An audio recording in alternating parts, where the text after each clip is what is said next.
Assalamualaikum warahmatullahi wabarakatuh.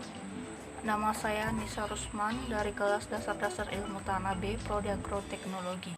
Video kali ini yaitu menentukan tekstur tanah dengan metode filling. Adapun alat dan bahan yang dibutuhkan di dalam praktikum kali ini, yang pertama tanah halus, kedua tanah kasar, dan yang ketiga air.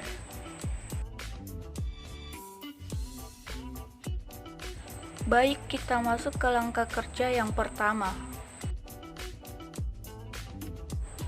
Langkah pertama yang harus kita lakukan yaitu mengambil segenggam tanah,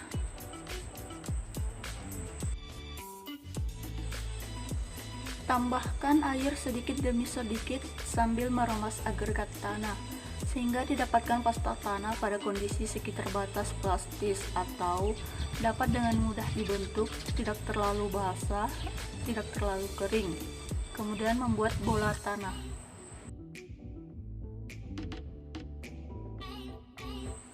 Setelah tanah membentuk bola, kemudian tempatkan bola tanah di antara ibu jari dan telunjuk.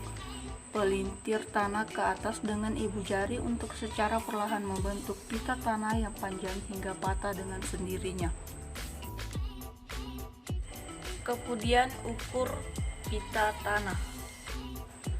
Setelah membentuk bola tanah, membentuk pita tanah, langkah selanjutnya itu ambil sebutir tanah, kemudian basahkan sejumlah tanah pada telapak tangan, lalu gerus dengan ibu jari.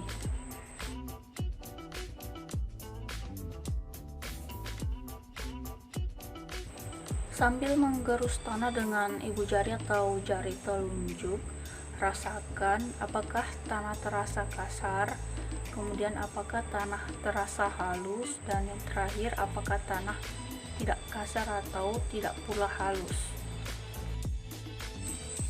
Jadi kesimpulan percobaan menentukan tekstur tanah halus yaitu tanah tersebut memiliki tekstur lempung liat berdebu karena saat dibentuk bola ia membentuk bola, dan saat ia dibentuk menjadi pita maka terbentuk menjadi pita dengan panjang 5 cm, dan kemudian saat tanah digerus dengan ibu jari maka tanah tersebut terasa kasar sehingga tanah tersebut memiliki tekstur lempung liat berdebu.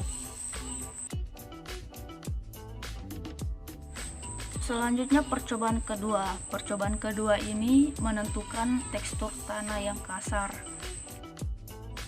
Langkah kerjanya sama dengan percobaan yang pertama, yaitu membentuk bola-bola tanah, membuat pita tanah kemudian mengukurnya, dan yang terakhir menggerus tanah di telapak tangan.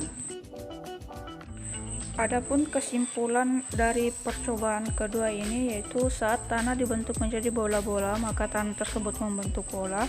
Pada saat tanah tersebut dibentuk menjadi pita maka tanah tersebut membentuk pita dengan panjang di atas 5 cm, dan kemudian saat digerus di telapak tangan maka tanah tersebut terasa sangat halus sehingga tanah ini termasuk ke dalam tekstur tanah liat berdebu. Jadi kesimpulan dari video kali ini yaitu tanah kasar termasuk tekstur lempung liat berdebu, sedangkan tanah halus termasuk dalam tanah liat berdebu. Sekian dulu video yang saya buat, semoga video ini bermanfaat, dan bagi kalian yang sudah like, komen, dan share video ini saya ucapkan banyak terima kasih.